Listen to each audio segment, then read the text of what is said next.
Hey guys, I've been challenged to do a copycat fast food recipe. The question is, can I do it and have it taste just as good? And can I do it cheaper? So stay tuned.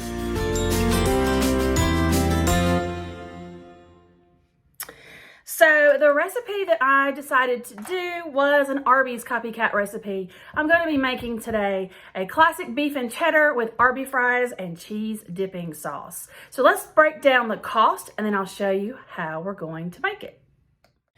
So the first thing I did to find out the cost of the beef and cheddar and curly fries was look up the prices online. I could not find prices online just through the Arby's app, so I had to go through DoorDash. So when I looked on DoorDash, I could see that a classic beef and cheddar sandwich alone was $6.49. I also saw as I scrolled through the DoorDash menu that the large curly fries was $3.89. So I decided let's look for a small fry. So as I looked up the cost of the small fry, I saw that it was $2.99.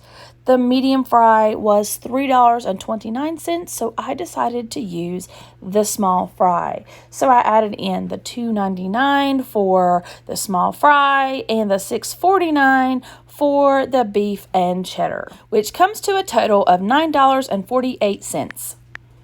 If you times that times 4, the total is going to be $37.92. So here is what I got to make the copycat beef and cheddars with curly fries. This was a total of $25. So I've got these onion buns because I wanted to make this a true copycat recipe. If you wanted to shave the cost a little bit, use regular buns, cheaper buns. I got a bottle of this country French for the Arby's sauce, a can of this cheddar cheese, and I've got the bag of Arby fries. You could certainly buy cheaper fries if you wanted to cut back on the cost. So I've got my curly fries here in the oven, getting ready to go in the oven. And I still have a little bit of curly fries left, so that will be something that we can use on another day. So again, I've got these onion with poppy seed rolls here. These were over $3. If you wanted to cut the cost some, you could definitely use the cheaper plain buns. But the first thing I'm going to do is toast these up in my skillet. So I'm just going to take my buns. I'm going to spray a little bit of this spray butter on the buns just to give me a little bit of that crispiness as I toast them on the stove in a skillet. So I just placed these down into my skillet and let those toast up for a few minutes. This is not just for flavor, guys. Once you toast your buns, it makes it easier for your buns not to get soggy. I mean, who likes soggy buns, right? The next step is to heat the roast beef through. Now, I chose to get this roast beef from my deli. It was about $10. You could certainly get your roast beef from the prepackaged deli meat area, but this is what I chose to do. And so I've just got these and I'm going to pile them up in little piles in my skillet because this meat needs to be heated through. So after I have made my little piles in my skillet, I'm going to put a couple pats of butter in the skillet and then I'm going to put a splash of water.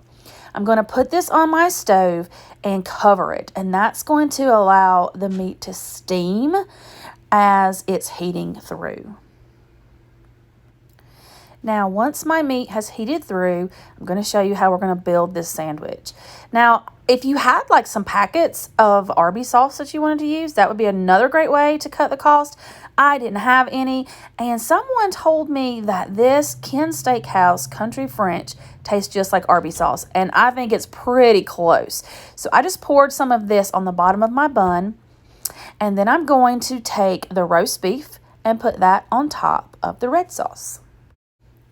Next, I'm going to take my can of cheddar cheese and I'm going to spoon some of that on top of this hot beef. You do not need to heat this up because the steam from the beef will definitely melt this cheese. And now I'm just going to put the top onto my sandwich, and this is a messy one, y'all, but oh my goodness, just look at that sandwich. So all that's left to do is to get our fries on the plate, and I am going to heat up some of this cheddar cheese sauce for dipping. As I'm waiting for my fries, I do want to point out that I have most of this country French dressing left and 4 onion buns left. So I'm going to have some things I can use later. And this is our finished plate. This looks just like Arby's. It is delicious. My family really loved it. So the total cost of my Copycat Arby's recipe was still about $25, but I did have most of that bottle of French dressing left and 4 buns left that we can use for another recipe. It definitely wasn't a cheap Copycat recipe, but it was half the price of what it would cost my family of 4 if we went to Arby's to get it. It was delicious, and so I hope that you enjoyed this Copycat Arby's recipe.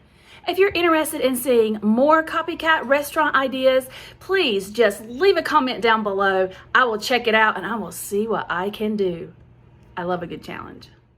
I hope you enjoyed this recipe, and I hope you'll come back and see what's for dinner later on this week. See you next time. Bye.